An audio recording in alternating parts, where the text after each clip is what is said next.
Hello, everyone. Welcome back to the Catholic Culture Podcast. This podcast is a production of CatholicCulture.org, and we at Catholic Culture are very happy about the news of St. John Henry Newman being named a Doctor of the Church by Pope Leo at the beginning of this month. And because he's the patron of a number of our podcasts, not this one, but Catholic Culture audiobooks and We Have the Fathers, and many of us at Catholic Culture are very inspired by his writings and his life. So we're very happy about this. And in fact, over on the Way of the Fathers podcast, where Dr. Jim Papandrea has been discussing the doctors of the church, he had done St. Thomas Aquinas last month, but because of this doctorization of St. John Henry Newman, he jumped ahead and has covered the life and works of Newman on that podcast. So I recommend going and listening to that if you want a more general overview about Newman. Today we'll be discussing Newman's relationship with the laity. My guest today, Paul Shrimpton, is a scholar of St. John Henry Newman and a co-author of the document which presented the case for Newman to be made a Doctor of the Church. He teaches at Magdalen College School in Oxford, has written a number of books on Newman, especially dealing with Newman and education, and his latest book, From Word on Fire Academic, which just keeps publishing one excellent book after another, is The Most Dangerous Man in England, Newman and the Laity, an excellent book which I just finished the other day. Paul, welcome back to the podcast. Welcome back for your second appearance, I should say. Thank you, Thomas. Yeah. Good to see you again. Yes, last time I saw you was not our previous podcast, but it was when I visited the UK about 3 years ago. I think it was 2022, early summer, late spring. And I visited Oxford, and you were kind enough to show me around some of the places in Oxford, especially the colleges associated with Newman. So that was a wonderful experience. Now, you were just in Rome for Pope Leo's declaration of Newman as a Doctor of the Church. So you were also involved in that process. So I wanted to ask, first of all, what's the actual ceremony like? What was the experience like being in Rome for that? Because I don't know much. People know a lot more about canonizations than they do about this sort of thing. And so I wasn't even aware until Newman was made a doctor that there was any kind of formal process or ceremony for it. I just thought it was sort of a message went out. So what was that like? And also, can you tell us about the process and your involvement with it? Sure. It was a great talking point beforehand, what actually was going to happen. Everyone was asking each other, how does this all work? Well, we found out. There was a papal mass on the Saturday, the 1st of November. It was All Saints' Day.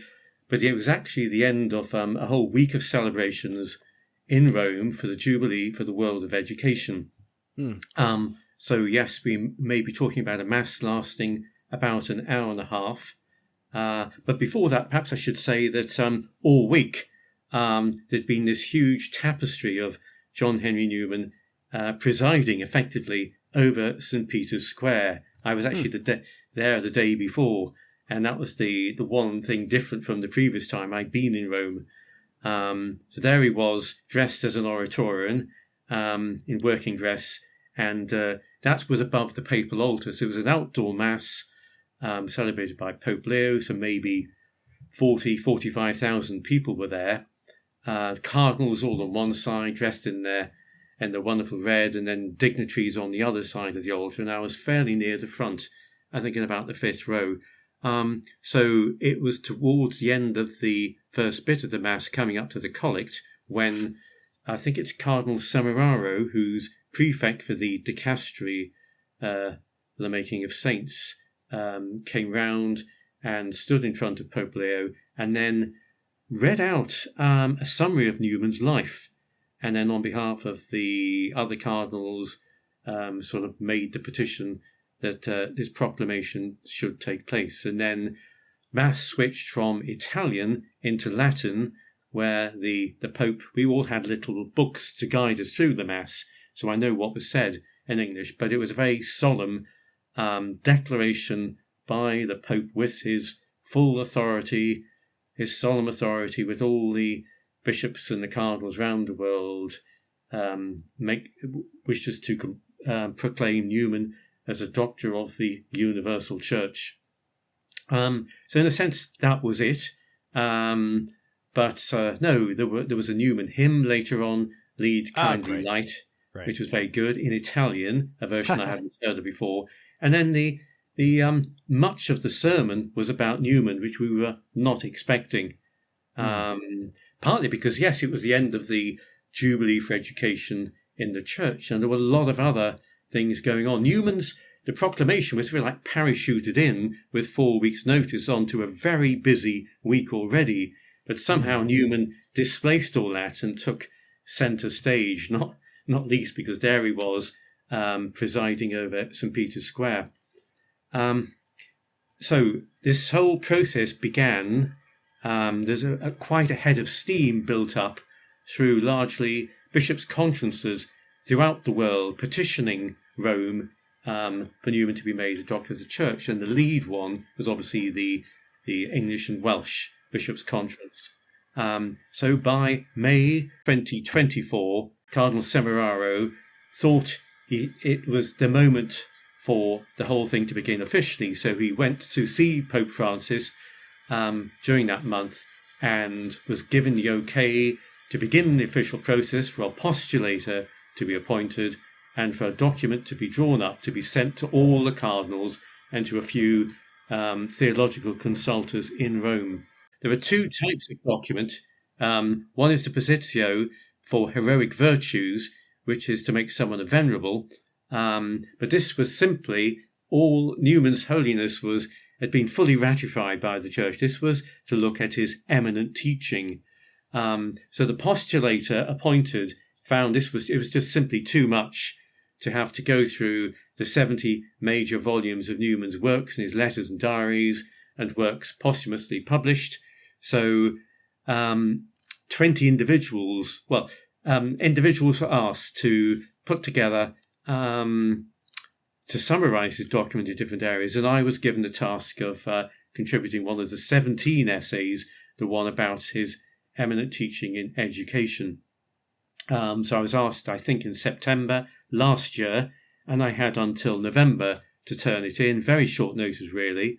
But I worked on it so much, it wasn't too difficult. That was all collated in December, printed off in January and sent to the cardinals. And I have a copy before me.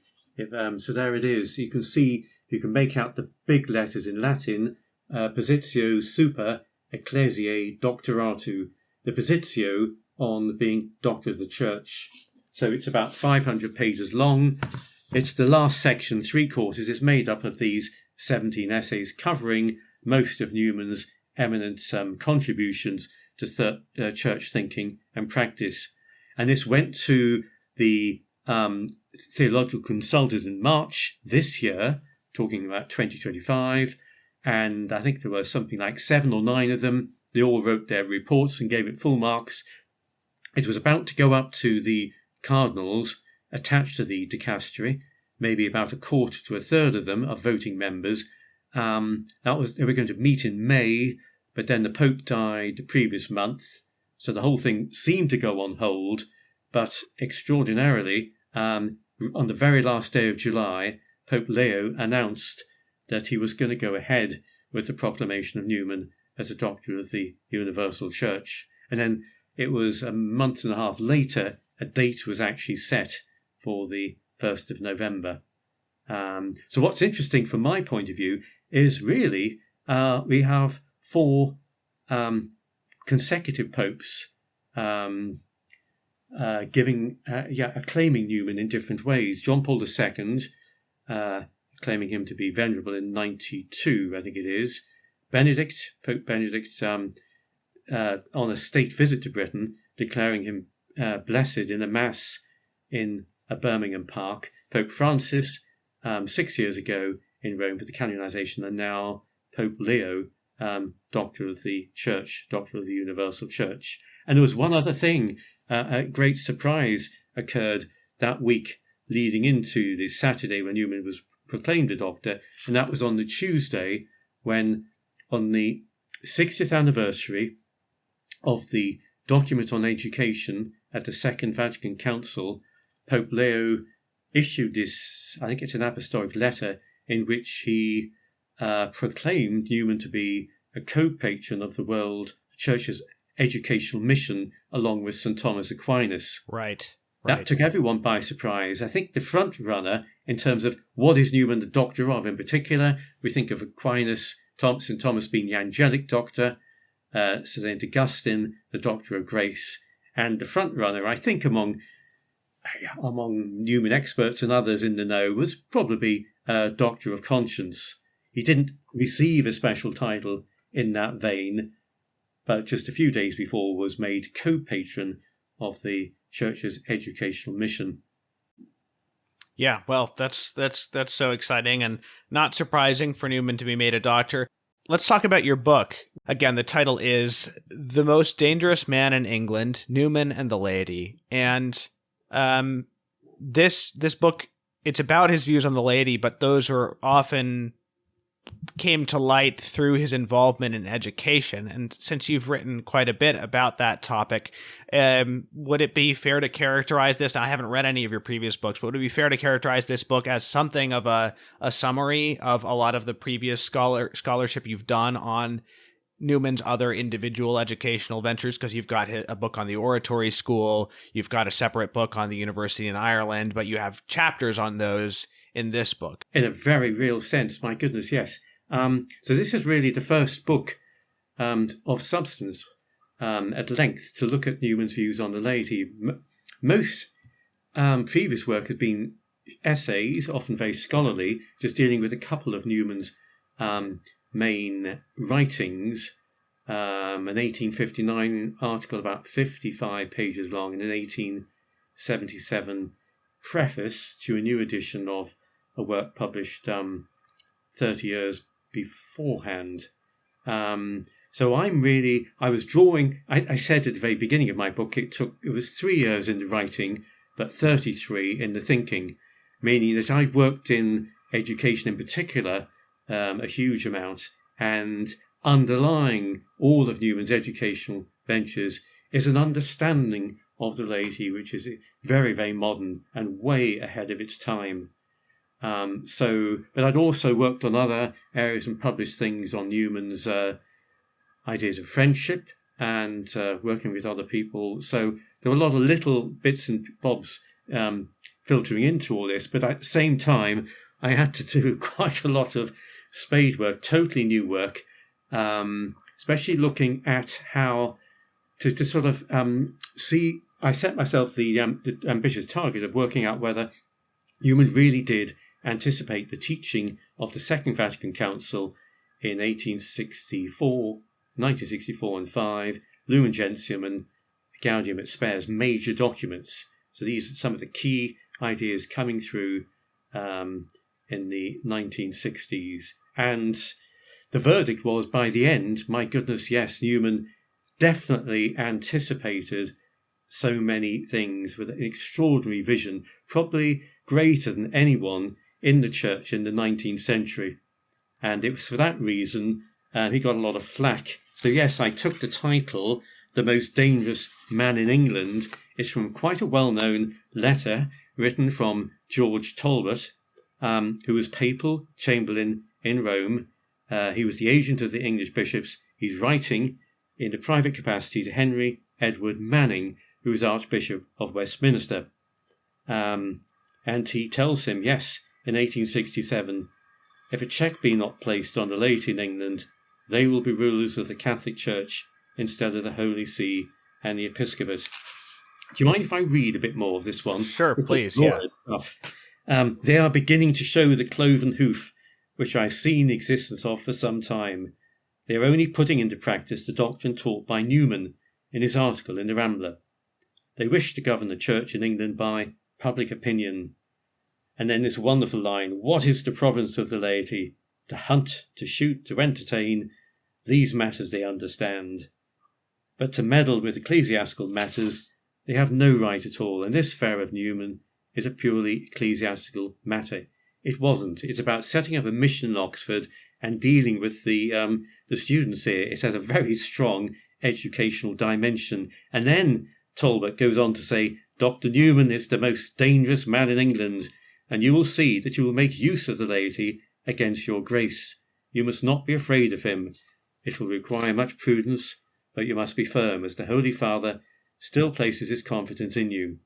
But if you yield and do not fight the battle of the Holy See against the detestable spirit growing up in England, he will begin to regret Cardinal Wiseman, who knew how to keep the laity in order. Well, I had no idea before reading your book that I just was pretty much unaware of Newman's contribution on this part of the life of the church, on the laity. And not only that, I had no idea how controversial he was within the church for anything other than stuff related to Vatican I. You know, that was the only sort of intra-Catholic controversy about Newman that I had been aware of. But it appears that it was as much or more to do with his advocacy for the laity, particularly with regard to their role in education. So it is quite fascinating. And you have so many great quotes from Newman, especially from his private letters, indicating just how out of step he was with the predominant attitudes in the clergy of his time, at least in the Anglosphere, and probably more broadly as well. Oh my goodness, Rome was much the same. It was everywhere. So can you give kind of an overview, since we'll be talking a lot, although not exclusively, about education? What was the kind of this will help to illuminate also the relationship between the clergy and the laity more broadly, but what was the situation of Catholic education for the laity in Newman's time? And what was the kind of attitude because clearly not all the clergy would say it's just the job of the laity to hunt and shoot. They would have said they should live good Christian lives and all of that too. But what concrete form did that actually take at the time? Right. I think you probably got to distinguish between United Kingdom, which would mean England and Ireland, as well as Scotland and Wales, and Europe. And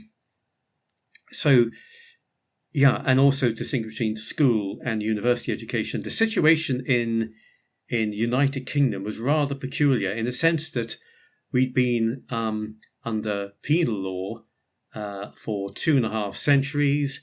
Education had been outlawed. You could only teach in a school in any capacity if you signed up to the 39 Articles, which are very Protestant indeed. So the way out of that was for the English Catholics to set up seminaries in different countries, the Low Countries, what is now Belgium, France, Spain, and Rome. So seminaries were set up and priests were sent across. But gradually the laity, which had no outlet for educating their sons, would often send them abroad for several years. So many of these, most of them in fact, ended up, especially in the north of France and Belgium, ended up educating lay and church boys together, or else there were religious orders educating their own postulants with laity added on, and sometimes the laity would be the dominating group. This was, from both sides, education was heavily compromised, but they very much adopted a Catholic seminary system. It was watered down at the same time. It was a bit higgity-piggity, but you often had boys aged from, say, 8 or 9 up to 18, and it could be older, with seminarians there, all operating under one disciplinary system. The teachers were, in the main, almost entirely clergy or religious orders, and while they were doing their theology and philosophy, they were doing they taught at the same time, and the money for the lay boys funded the education of the clergy. So it was a makeshift system, and it did extremely well, but it meant that the education for both clergy and laity were compromised. So when all the colleges were shut down in Belgium and France in 1794, all the colleges migrated back to England and set up shop, but nothing changed. They operated in the same fashion, so that when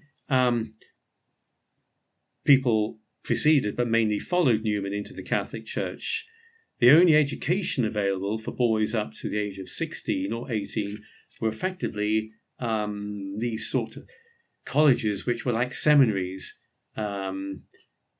they'd adopted a very much a continental curriculum and style of discipline, and they seemed to the converts to be extremely un-English.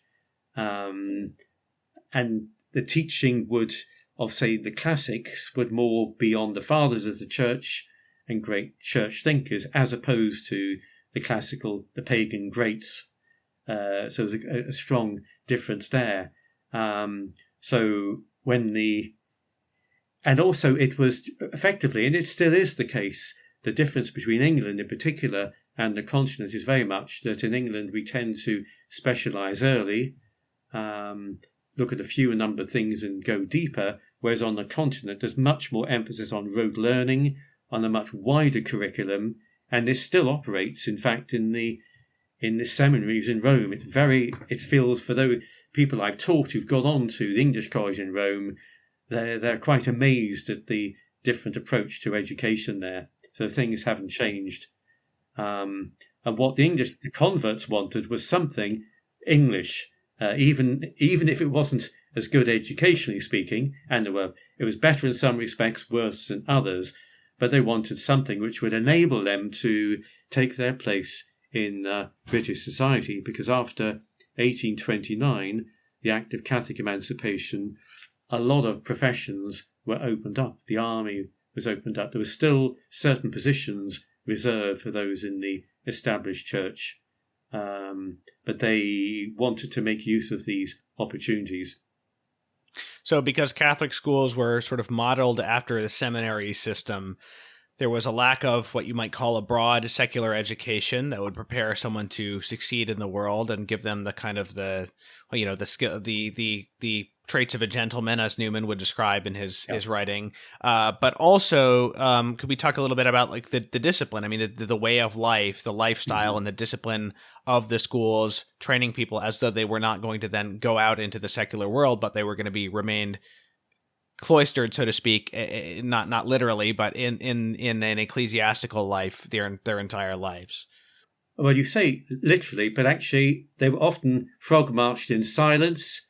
They were listening to spiritual reading in silence at meal times. It was very different. On the other hand, the English public schools were wild to the point of on occasions needing armed forces to quell rebellions and things. So they were almost like two opposite extremes. So Newman steps in, answering the call of his convert friends to set up the first properly lay Catholic school in Britain. But he's criticised from both the cradle Catholics, who think it's too secular and too rough, and not enough emphasis given to the supernatural virtues, whereas the Anglicans thought it was overly Catholic and not enough attention was given to the human virtues. And there were lots of other differences too.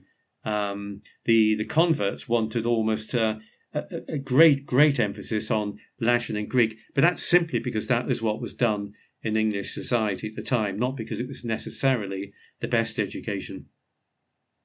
So you had these converts you mentioned, especially people from who had gone to Oxford and converted while going to Oxford or after going to Oxford, people who had come in the same movement that that Newman was involved with, the Oxford movement, and come in alongside of him or afterwards or under his influence.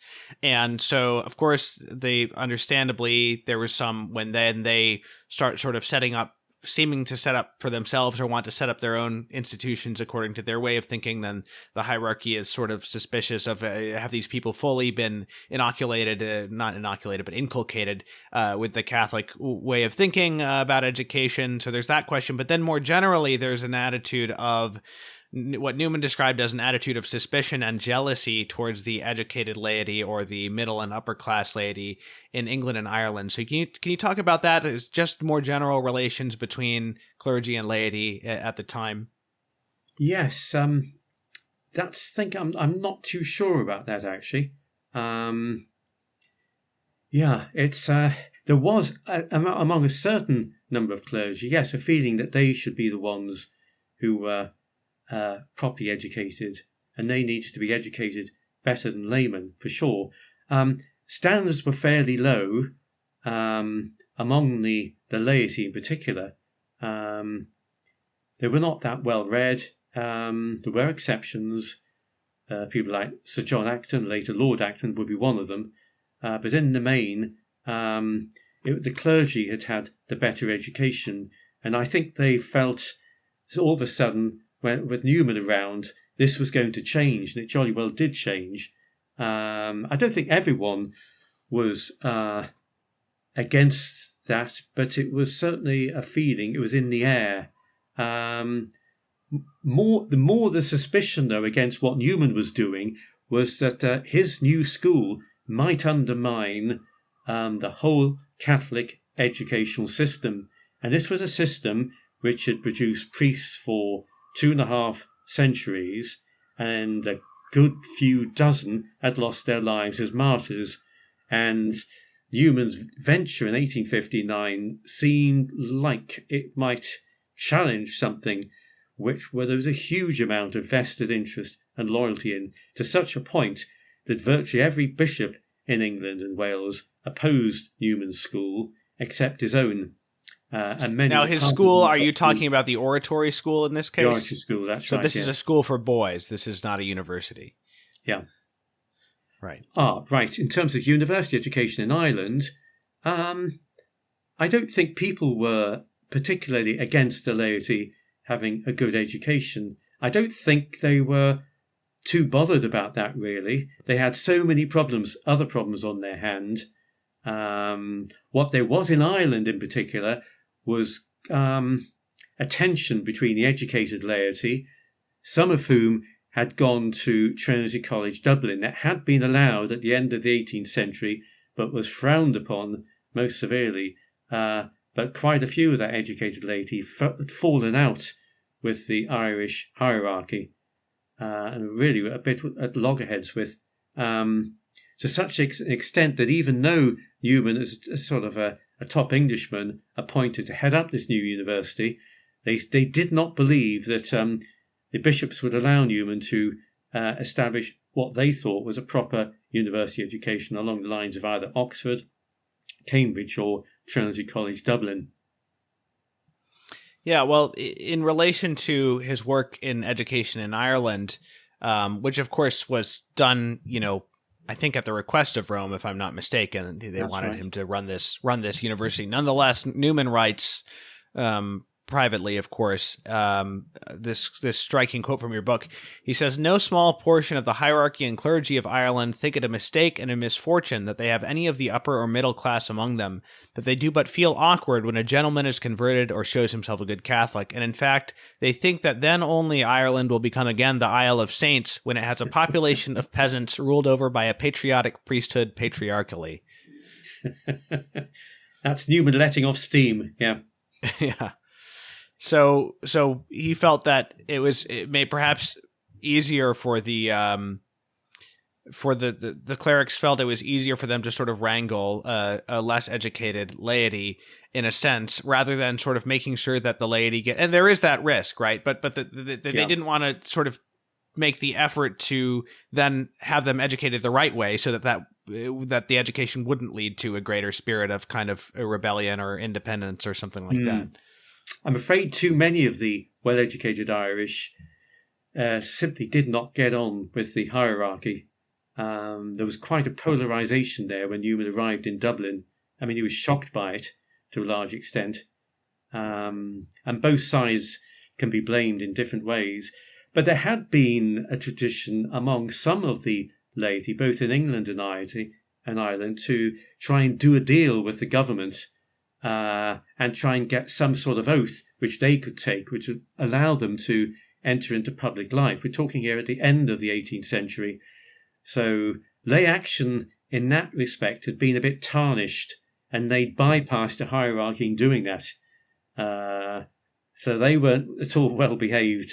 And there was a sort of remnants of that still there in the air when Newman came to Dublin. So Newman realized early on that parents are the primary educators of their children, which the church itself I don't know if the church at his time had already enunciated that in those terms or not, but certainly from the beginning of the era of Catholic social teaching with Leo XIII onward, that's repeated very frequently by the church, by the popes. So how does this truth inform the involvement of lay people in education vis-a-vis the church hierarchy? Right. What is surprising about Newman is that just a few months after being ordained an Anglican priest, he's still 24 years old. He's been in charge of a working class parish on the edge of Oxford, and in a couple of sermons there you can see his major educational principles.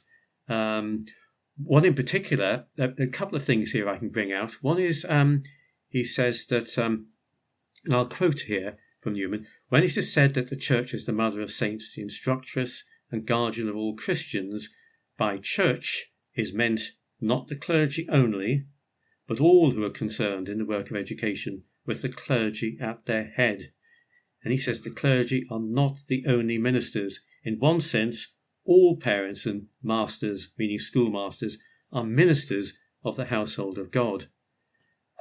Even in Anglican circles, this was most unusual because education, school education and university education was completely dominated by clergymen. And here is Newman saying that the clergymen only do it as operating on behalf of the church as a whole. In that same sermon, he goes on to say that parents should consider that from the earliest infancy of their children, they are the natural guardians and instructors, that sending to school is merely an accidental circumstance and but a part of education. And he went on to say that it's not at all good for parents to sort of wash their hands of their children once they've been sent to school at the proper age. In other words, implying that that the educational task remains that of the parents. On the first hand, they are the primary educators of their children. Now that's at the age of 24. It's a remarkable sort of set of things to be saying, truly is. And that whole approach, it underlines, he doesn't come out with it. That's probably the best example where he spells it out, but it informs all his dealings with people in Dublin, setting up the university, but in particular when he comes to set up a secondary school in Birmingham in the 1850s. So I don't think, I've not read anywhere that anything like this at anyone in the 19th century. Yeah. Well, I mean, it's interesting. What you just said, it makes me think of something I just read last night in St. Thomas Aquinas' Summa Contra Gentiles, when he's talking about the sacraments of the new law, and he describes holy orders and matrimony as the two sacraments concerned with the life of the soul. He says the sacrament of orders corresponds to those who safeguard the spiritual life by a purely spiritual administration, but that the sacrament of matrimony corresponds to those who propagate and safeguard the spiritual life by ministering to both body and soul. So you can imagine somebody else saying, well, it's the parents' job to take care of the body and the clergy's job to take care of the soul of the children. But no, St. Thomas Aquinas does say that the parents' job is to safeguard and nurture both the body and the soul. So that would sort of, it's there sort of implicitly in a way, you would think. That's a great point to make, because these two are the co-patrons of the world of education. Right. That's right. Okay, so Newman is involved in two big educational ventures that we've mentioned: the oratory school for younger boys. You could say elementary and high school, I suppose, aged boys, and then the university in Dublin.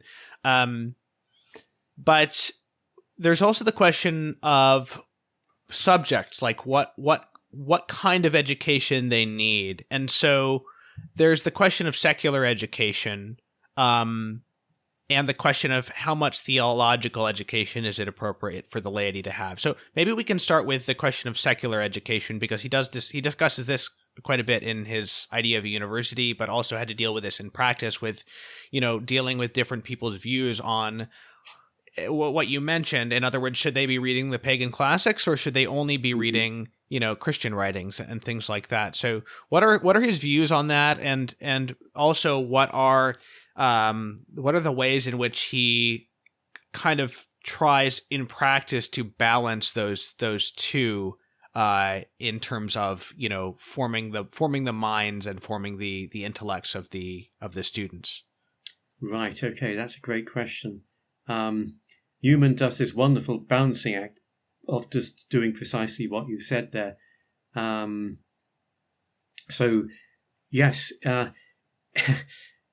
in terms of what he'd say today or yesterday, when he was in this parish, he was very strong on the supernatural aspect of education, because the local school was putting too much emphasis on simply secular education. In Ireland, he found that too much emphasis they were overly stressing the theological education at the expense of the secular one. So most definitely Newman would want to balance the two together, but not in the balance and just give each its due. He saw the two as being superimposed. He would say, we attain heaven by using this world well, though it is to pass away. He has that comes from the idea of university. And another lovely phrase there I like is very much, today a pupil, tomorrow a member of the great world. Today confined to the lives of the saints, tomorrow thrown upon Babel. So Newman, I think today in many parts of the world, he would probably say to people running schools and Catholic universities, they need to improve vastly on their theological, on their spiritual formation, because that is being often neglected. When you were speaking at the parish, he there's a lovely phrase there. He said, it's an error to suppose that the end of education is to fit persons for their respective stations in life merely, because in that way education is robbed of its religious character and made the mere instrument of worldly ambition. How many schools and universities have that in mind, worldly ambition? Far too many. But Newman, he puts the two together.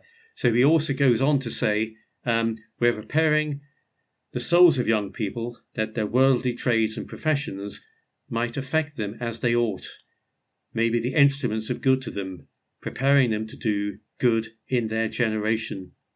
So he has an extraordinary capacity to sort of do secular education better than most people who have no religious instinct, and at the same time to give full due to a spiritual, religious, theological formation at the same time. And because in his mind, it's an understanding of the laity that all people are called to a fullness of holiness, as the Second Vatican Council would say, and that for most people, in other words, the laity, this is to be carried out in the world. So it's right in the thick of it all, in all the different professions, that people are there leading spiritual lives. I think it's Father George Rutler who says it very nice. In the idea of a university, Newman effectively says there that the university is to teach us to think. It trains us to think. But at the same time, it trains us to think like the saints. Right. That's a lovely way of putting it. Because there you have Newman's idea condensed, but at the same time, he's always holding something else in tension with that, and never losing sight of it. And it's a sort of masterclass when you see what he does in setting up the Oratory School and setting up the Catholic University in Dublin. He gives each its due. And he's also concerned about not excessively sheltering, both in terms of discipline and in terms of the subjects in which they're educated, young people who are not meant for a clerical life and who are going to be out in the world and, thrown out upon the temptations of the world, and to have never encountered those, even sort of intellectually in literature or what have you, is to put them in a serious disadvantage and not being prepared for what's going to come at them when they leave the world. And of course, that's obviously a balancing act as well, because you don't want to just parents do have to protect their children, and by extension, schools have to protect the young from a certain level of evil influence. But nonetheless, there is a great danger in going too far in the opposite direction, which is, first of all, that you might end up condemning certain things that are actually good, but secondly, you might overprotect them from even knowing that there are bad things out there in the world and things like that. Absolutely, yes. So all this thing of censorship and sheltering people in like greenhouses, Newman's very, very careful to strike that balance. And he does get permission at one stage to read books on the index from the Archbishop of Dublin. But obviously what he's doing there is he's giving a sort of running commentary on these books. In other words, to help people prepare them for what they're going to face once they walk out of the university.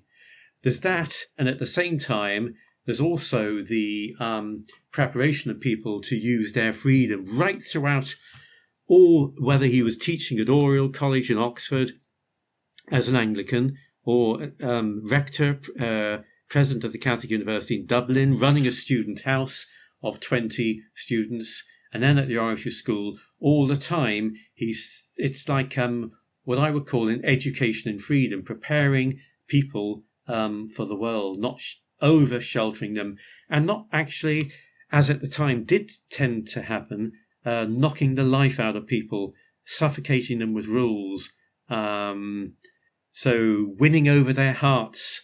And this comes from a very early time when he was appointed a tutor at Oriel. So we're coming up to the 200th anniversary, 1826.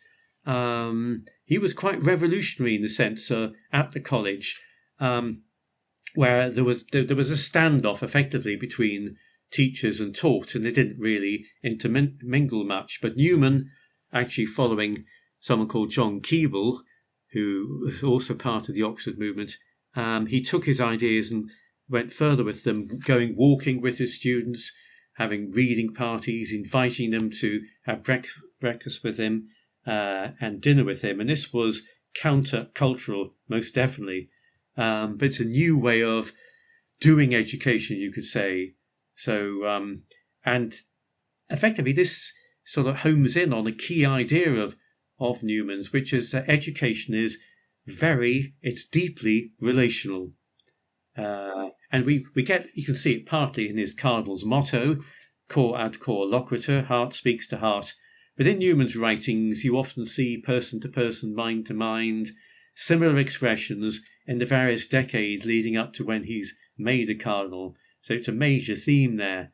So truth is conveyed not so much by writings and words necessarily, but it's the person, especially religious truth. It's conveyed by the person because it's lived out as well as taught. And for Newman, that's so important.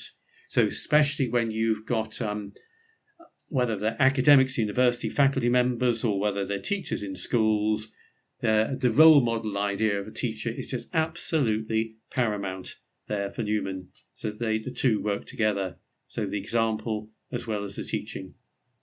What would be an example of, in terms of discipline, in, say, Newman's University in Dublin, something that was a looser in terms of the rules than some other Catholics would have wanted?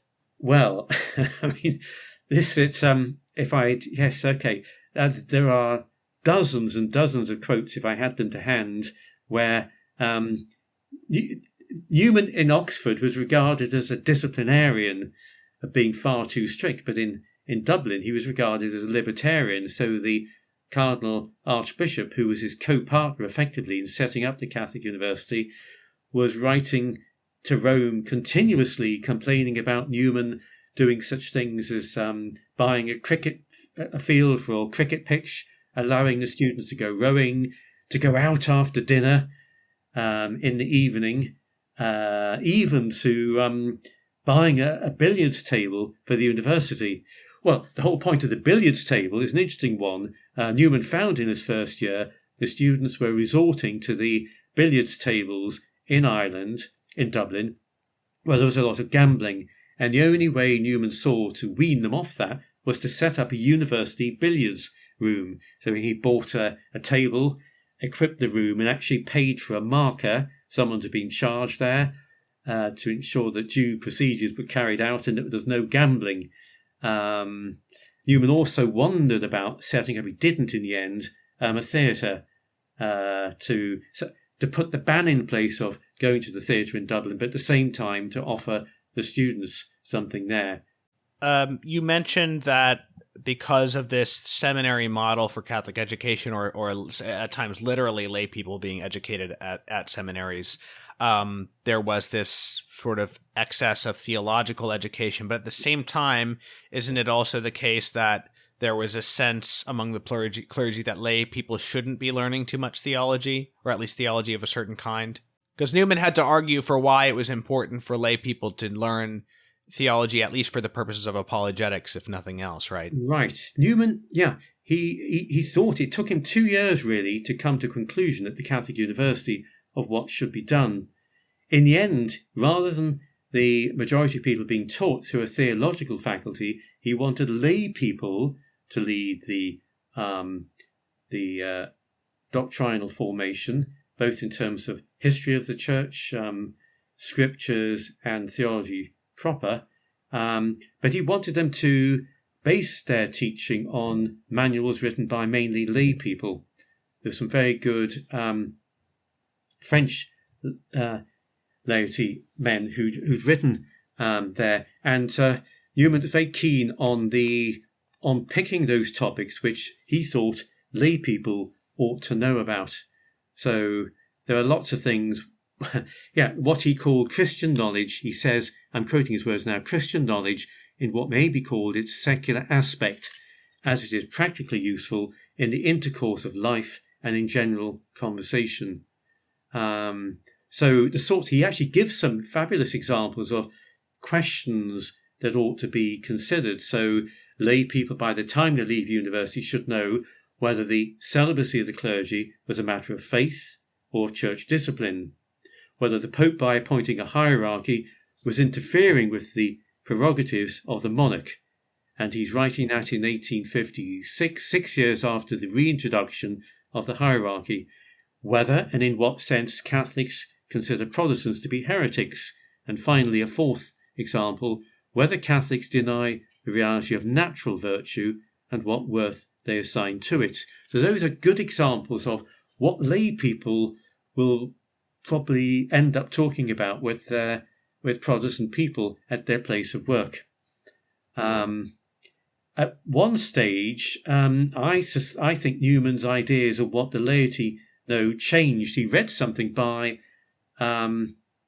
someone from either France or modern-day Belgium, Victor de Broek, said, where he was claiming in an essay that lay people in some instances ought to know church teaching better than priests and bishops. And it's quite clear Newman had to rethink on this one and admitted effectively that there would be cases where lay people would have to have deep specialist knowledge. It could be in areas of medicine or law, for example, where it was important for the laity to be really boned up on what the church was teaching, because they would be able to defend. A priest wouldn't be in that position in society or in government or whatever it happened to be, whereas a layman would be there and would be able to deal with the questions. We mentioned at the beginning when you were reading this quote from Talbot was his name, right? Who was George criticizing Talbot, yeah. Newman, mentioning this article in the Rambler. I don't know if it's the same one that I'm about to ask about, but he wrote this article on consulting the faithful in matters of doctrine, and this was very controversial because of his discussion. It wasn't just about consulting the laity, but about consulting the faithful in general, but including the laity in terms of this idea, which is now, from what I gather from your book, was not a sort of an official church ecclesiastical term, the sensus fidelium, but has since become a somewhat official term of of Catholic theology. So what are Newman's views on that, and can you talk about the controversy over it a bit? Right, this happened just as he was opening the school, May 1859.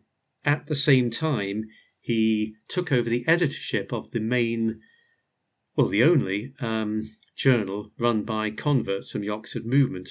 It was to save it from being closed down by the English bishops, because it had entered into all sorts of areas in a very cavalier fashion. So Newman was the only persona grata to both sides. He stepped in, but in his very first issue, May 59, wrote something about consulting when the dogma of the Immaculate Conception was proclaimed in 1854, that the hierarchy, the church worldwide, had consulted the laity.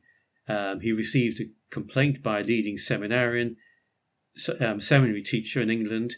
Gillow was the name of the man at Ushall College, and Newman explained it. He had written that in an editorial, and he was willing to explain it in the next issue in July 1859, and the article is called "On Consulting the Faithful in Matters of Doctrine." Now, one of the misleading things about this is when Newman uses that word consulting, he uses it in a non-technical sense, in a secondary sense. It's simply in the sense of consulting a barometer about the weather. It's consulting a matter of fact. It's not in the sense of asking an opinion, and a lot of people have got mistaken about this. So what the church was doing and had done in 1854, bishops were asked to report on the level of devotion to the Immaculate Conception among their faithful, and they reported back, because there was indeed a very strong devotion to that dogma. So what's the difference? What's the real difference between that and asking their opinion? If it's sort of to ascertain that, if it's sort of either way, isn't it trying to sort of validate the dogma by showing that a lot of the faithful believe it? Well, you see, so Newman has a sort of wonderful balancing act the whole time, and like so many things, if you simply want to get Newman to back your idea, and you're on the liberal side, you pick some quotes. If you're on a hyper-traditional line, you'll pick other quotes. He's very easy to misrepresent. And unfortunately, people go in with their own opinions and try to hitch Newman's ideas and put them to their own bandwagon. Now, Newman would come out with things like saying that the active infallibility of the church lies in the bishops in communion with the Pope, but that somehow in the whole of the church there is a passive infallibility. So when the whole of the church thinks on the same lines, that is, the church is thinking, the thing of infallibility is acting there. The whole point really is that in this essay, indirectly, Newman fills out an idea of the church which is just novel. People had at that stage often simply had a pyramid idea. It's just a hierarchy, Pope at the top, bishops, priests, and then laity. And that's a single vision of the church. Newman's is very much richer.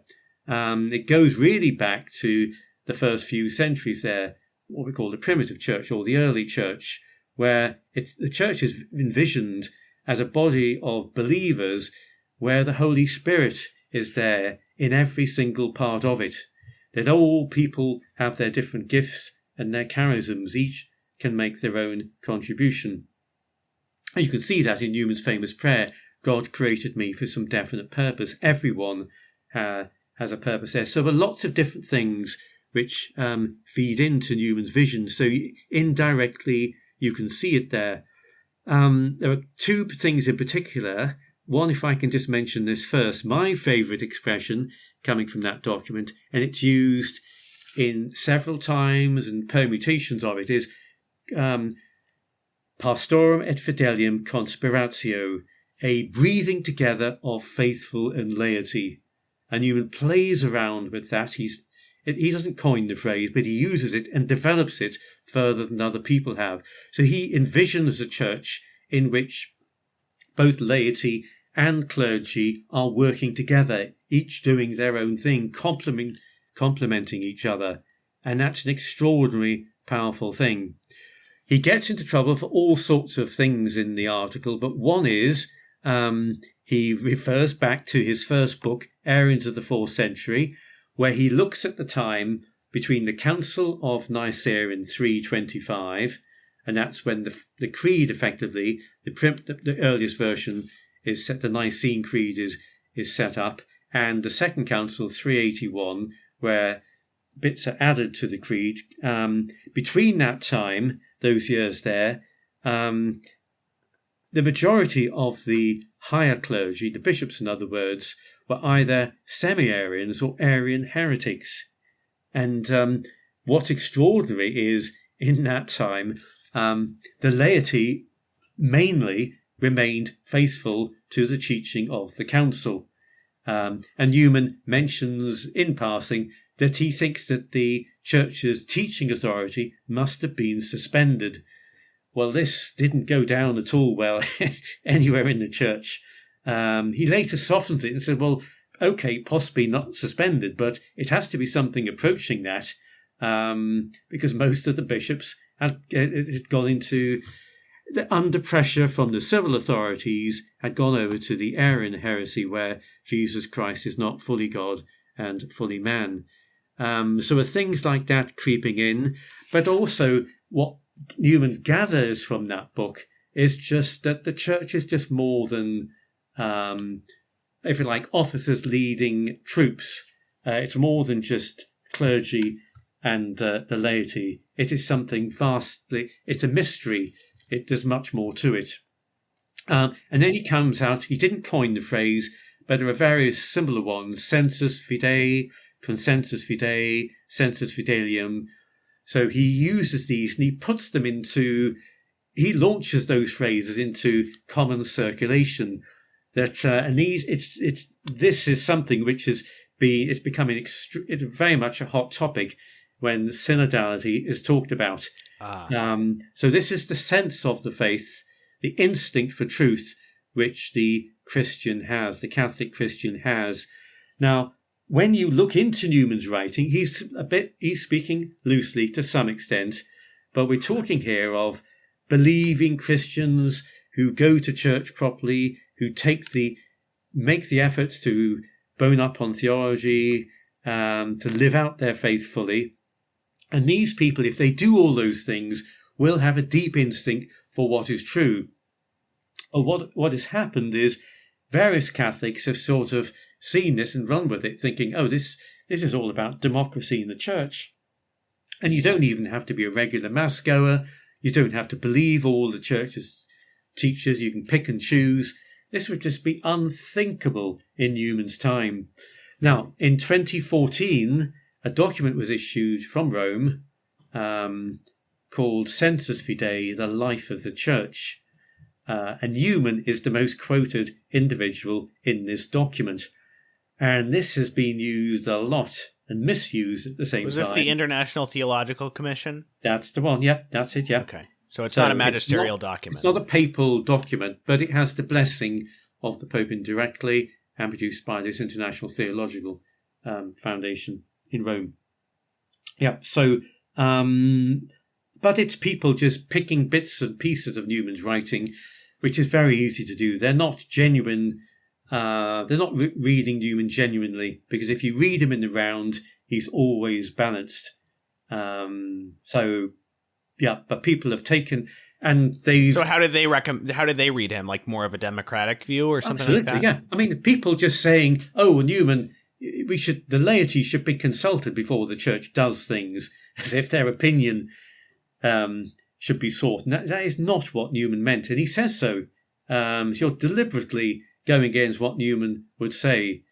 In terms of dialogue and a listening church, sure, I think he would regard that. He didn't speak on it that much, but he would be very much, I'm sure, in favour of that. So some aspects of synodality he would go very much along with. But it's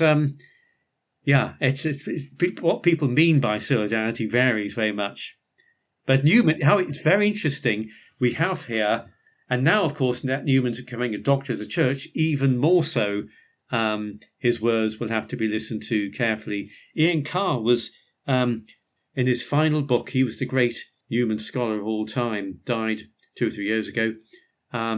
He, in his final book on Newman, on Vatican II, says effectively that Newman doesn't just anticipate church teaching in the 20th century, but actually, when we get stuck on church teaching, can explain it for us.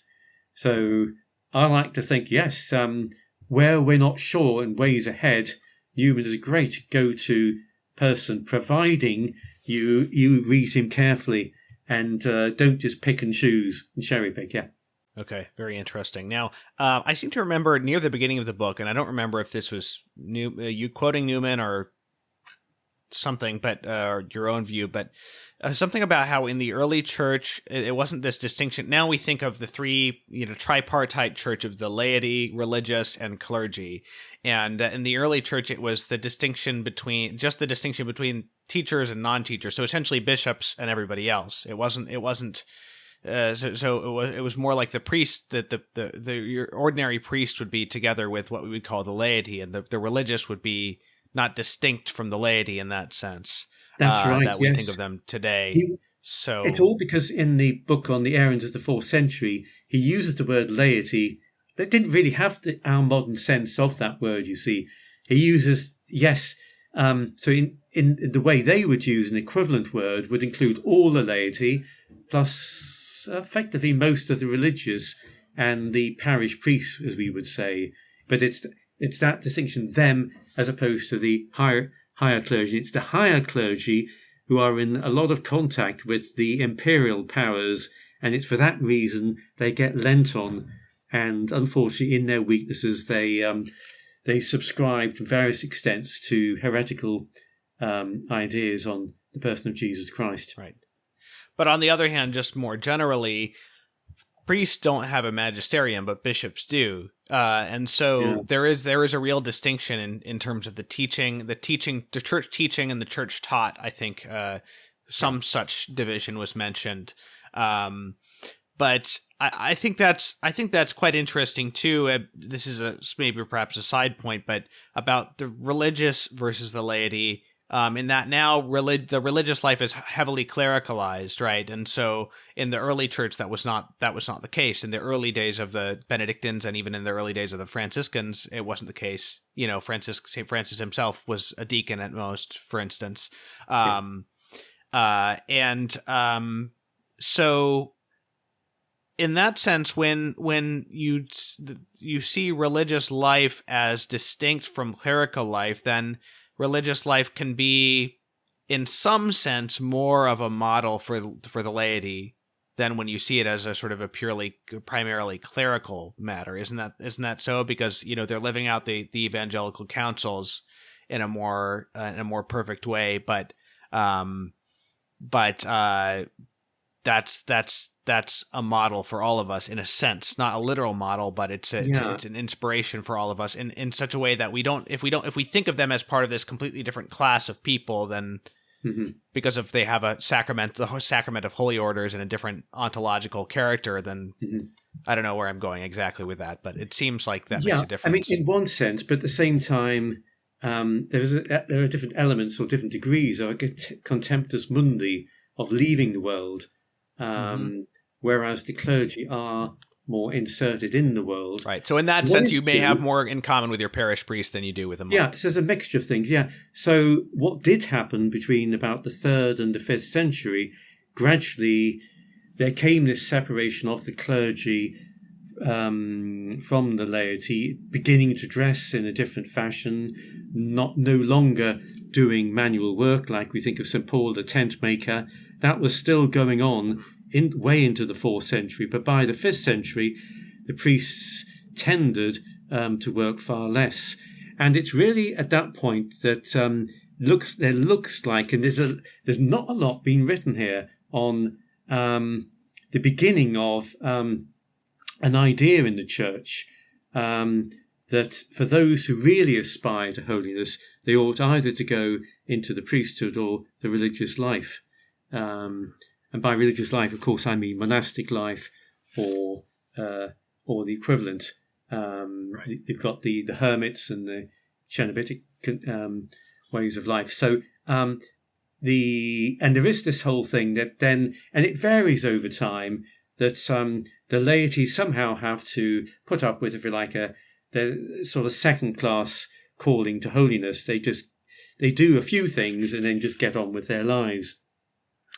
Over time, yes, there are notable exceptions. This obviously key one would be an Oxford man, an Englishman, Thomas More, who ends up effectively as Prime Minister of England and, of course, is now a canonised saint. But in the main, there's this whole thing that the laity aren't expected to live lives or to aspire to holiness. And that was, to some extent, even hardened at the time of the Reformation, because there had been in the 15th century running up to the Reformation a big growth in lay holiness, and the laity were looking with initiative to do more things in the church.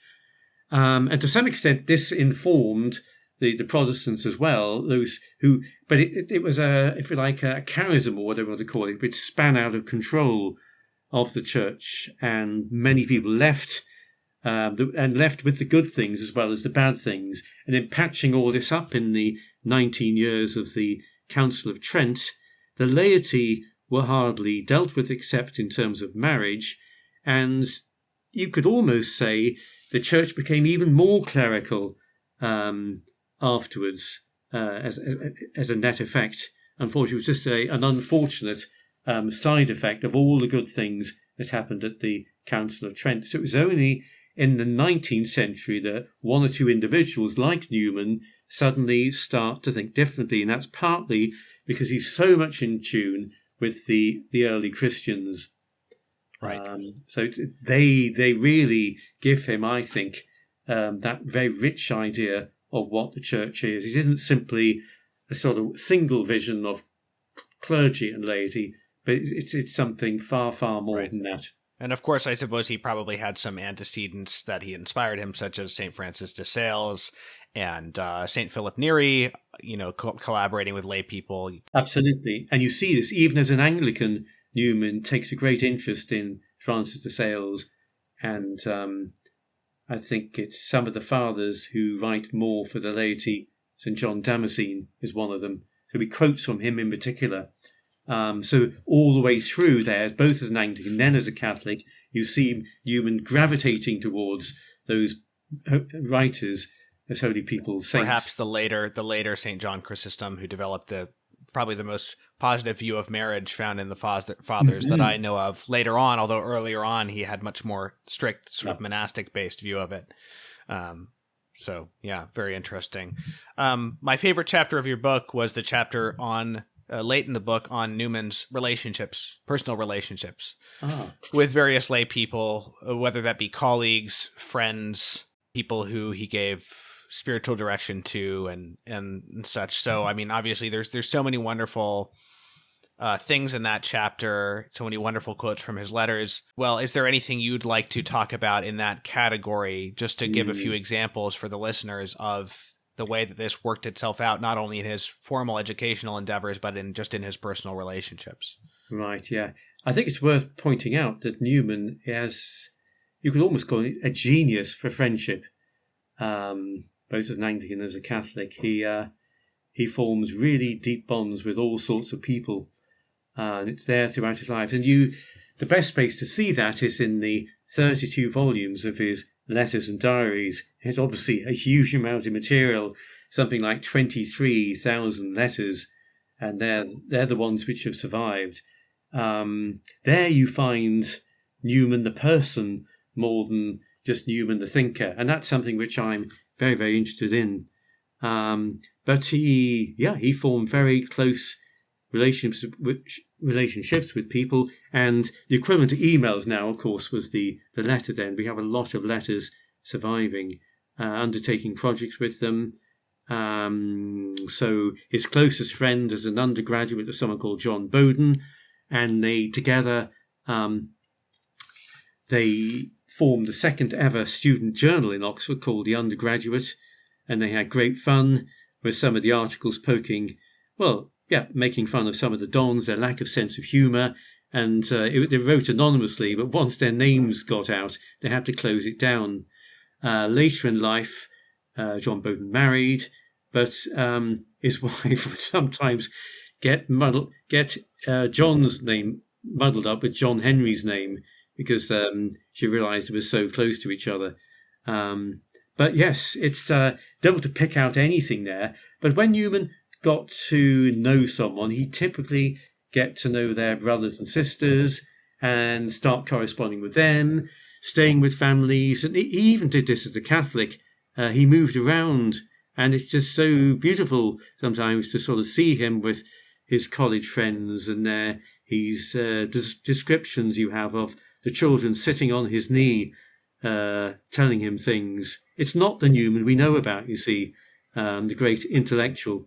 It's very, very human, Newman. So, and a dimension there, which I think is interesting, is that over time, Newman had various prayer books or prayer lists, and ones I've studied in the 1820s and 30s up to the mid-40s as an Anglican show there Newman, as the years go by, when he rewrote his prayer lists, the lists of names got longer and longer.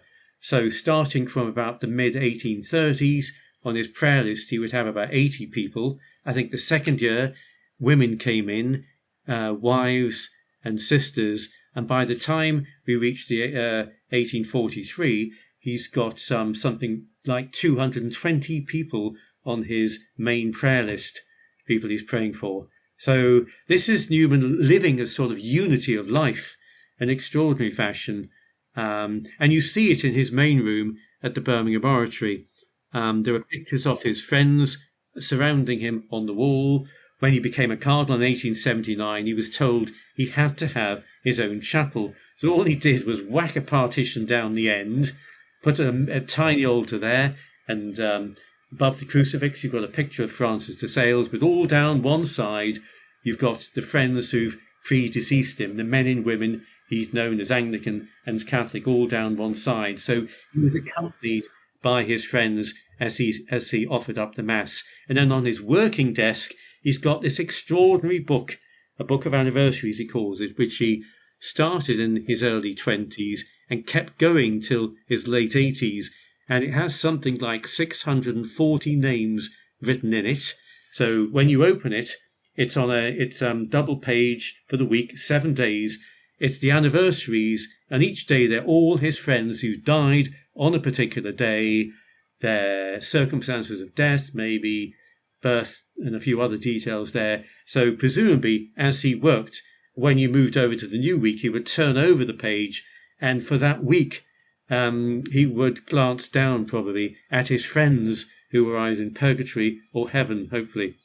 So he was always accompanied by friends. Yes, and he had a lot of female friends as well, right? That grew over time, yes. And the letters to his women friends, they're quite striking in a way, because in some ways they bring out a side of Newman which the men don't so much. I think it was the level of sympathy they showed for his predicament, the way he suffered so much as a Catholic and was shabbily treated, marginalised in the church, misunderstood. He was the target of gossip for a long time. He had a very rough time for at least 20 years. And a lot of his female friends wrote so winningly to him and drew him out in a way that the men didn't. So they're priceless, some of the letters there. And yes, some of them will say things like, other than my husband and my children, you are the nearest person on earth under God to me. Very, very strong. And yet he didn't meet them that often because obviously travelling by train and whatnot. But it's the level of correspondence there which he kept up. So he spent, I would reckon, 2 hours a day dealing with his correspondence. Yeah, great. Well, yes, that's a chapter. It's well worth reading, and a lot of more beautiful particular anecdotes in it. In that same chapter, you mentioned Newman's advice on vocational discernment. I wonder if you could just say a quick word about that, because I found that very interesting. Right, okay. So one of the things Newman does there, it's very striking indeed, is to give, it's almost like giving the vocation to work as an engineer or doctor in the world on the same footing as a vocation to the priesthood. To some extent, that's strikingly different from most people of his time. He thought preparation from the world should be taken very seriously.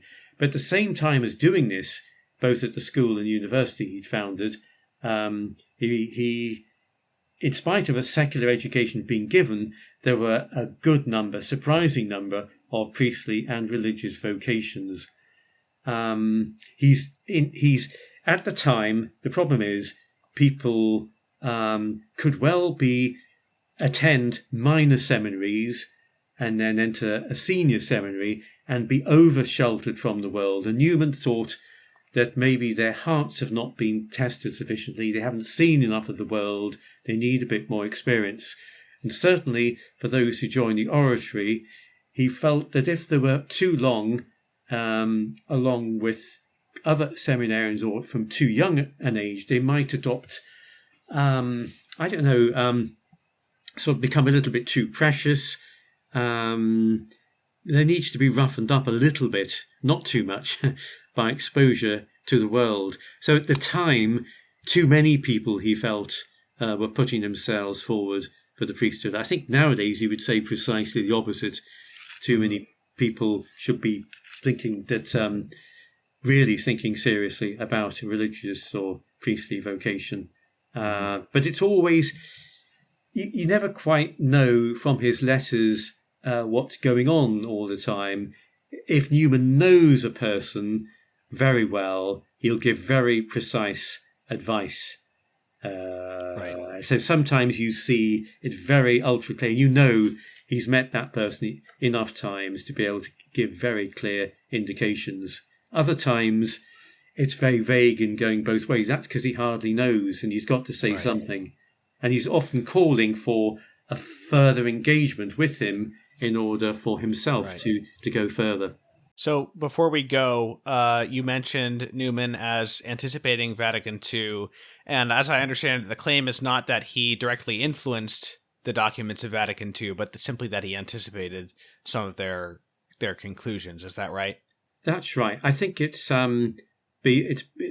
just you're asking the impossible to show there was a direct line of influence, although most people who study this think there's a deep influence because the people like Yves Congar, the French Dominican, is probably the most influential figure on Lumen Gentium, had been deeply influenced by Newman. And if he was influenced by other people, they in turn had been influenced by Newman. So can you give a quick outline before we go of what are the respects in which he did anticipate Vatican II? Okay, so I mean, at one time, Paul VI was asked what he thought was the main teaching of Vatican II, and he could say, if you had to distill it down to one particular thing, it was the universal call to holiness. Of course, that also implies an ecclesiology, which is built into Lumen Gentium, a rethinking of the way the church is, because instead of starting in that document, the dogmatic constitution on the church, instead of starting with the Pope and the hierarchy, it begins with all the faithful, and it treats everyone the same. So it's dealing with the radical equality in terms of baptism of all the faithful, that they're all called, they all form part of the church. And in chapter, it's either 4 or 5, you have that extraordinary sort of a set of the document there where it talks about the universal call to holiness.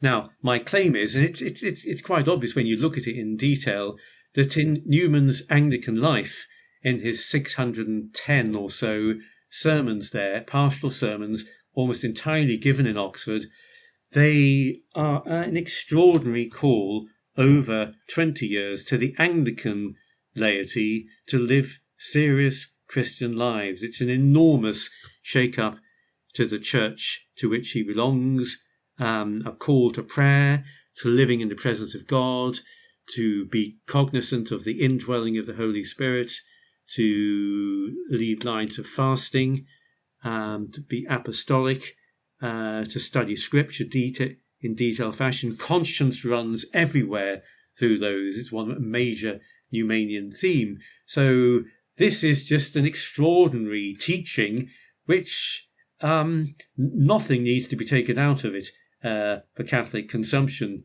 and it amounts to a serious call to holiness. And Newman, when he becomes a Catholic, doesn't have to change any of that.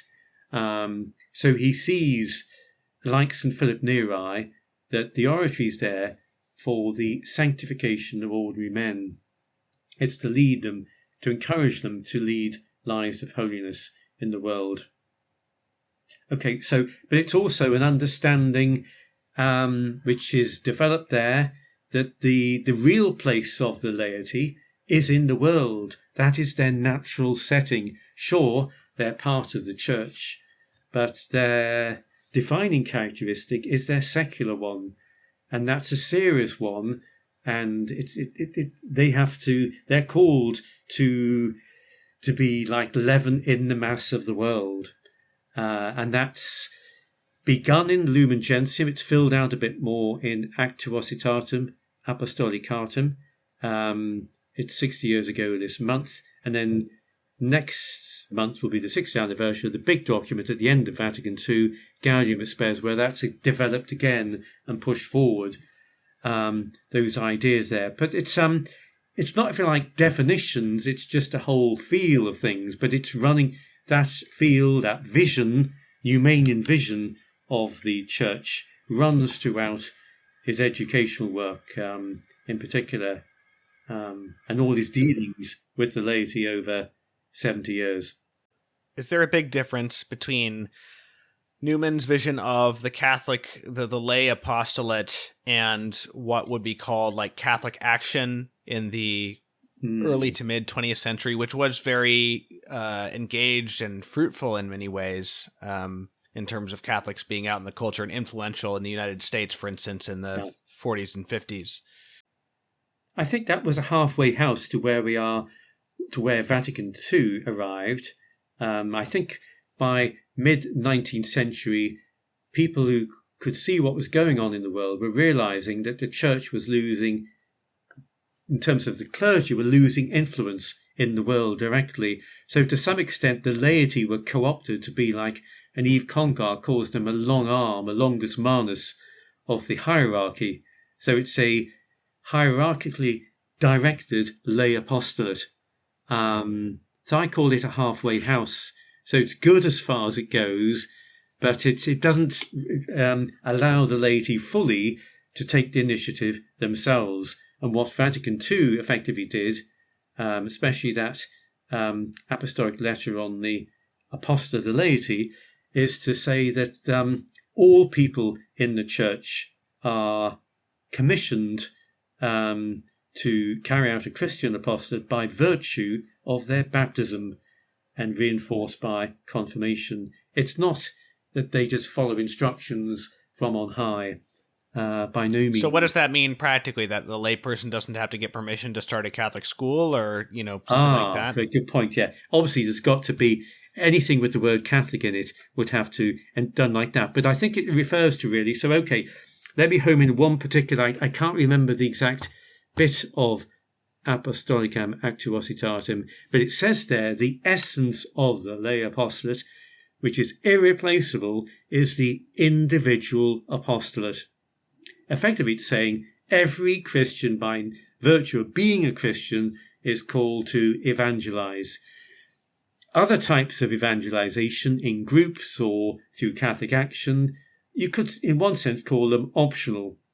But what everyone has to do is evangelize in their family situation, in their neighborhood, in their workplace, and all the other areas that they move. And I think that effectively is, and friendship to some extent is a perfection of that. So and I think this is what ordinary Newman is effectively, through his life, telling us that ordinary lay people, everyone can do this. Only some people have to. Well, let's take what you're doing, your wonderful work for Catholic Culture. No one's bound to do that. A few individuals use their initiative and set that up. I don't know whether you've got permission or whether you have to get it or not. But it's this idea of initiative, and this is what Newman's friends did, joining with him as a priest to set up a Catholic school. There were others involved in journalism, without the clergy, it's got to be said. So it's a really, I think, an extremely useful contribution that Newman can give us in terms of evangelization today, to say to every man, woman, boy, girl, child can do something and has a part to play. That's extremely important. They don't have to join groups or go on training courses necessarily. They just have to live good lives and do what they can in learning Catholic teaching, and be ready to, as Newman would say, to answer a question when at a place of work or in school or university. Do the Catholic clergy, do they have to remain celibate? Is that a part of church teaching or church discipline? So, yes, you don't have to go. You can't, as Newman would say, go and ask a priest. So that's typical Newman foreseeing that it's individuals scattered everywhere. And he calls that, in his fifth Oxford University sermon, God's silent work. It's an extraordinary thing. Personal influence. Newman says the great evangelizing moments in the church aren't to do with brilliant doctrines, wonderful ways of explaining things, miracles. It's actually holiness lived out, personal holiness. And that's what we as Christians need to do. And it's through our lives lived well, backed up with our teaching, what we say, our explanations, which can have an impact. It won't register in any statistics because you won't be able to measure it. But if every Christian in the world does this, then the world, my goodness, would change. Excellent. Well, again, the book is The Most Dangerous Man in England, Newman and the Laity. Highly recommend getting a copy. And Paul, thank you so much for coming on the show.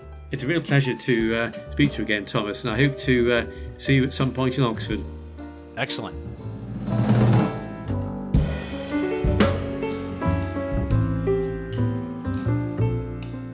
The Catholic Culture Podcast is a production of CatholicCulture.org. Check out our other podcasts, including Way of the Fathers, an early church history podcast hosted by Jim Papandrea, Catholic Culture audiobooks bringing to life classic Catholic writings, and Criteria, the Catholic film podcast featuring deep analysis of great films from a Catholic perspective. You'll find all of this, as well as Catholic news, commentary, liturgical year resources, and much more at CatholicCulture.org.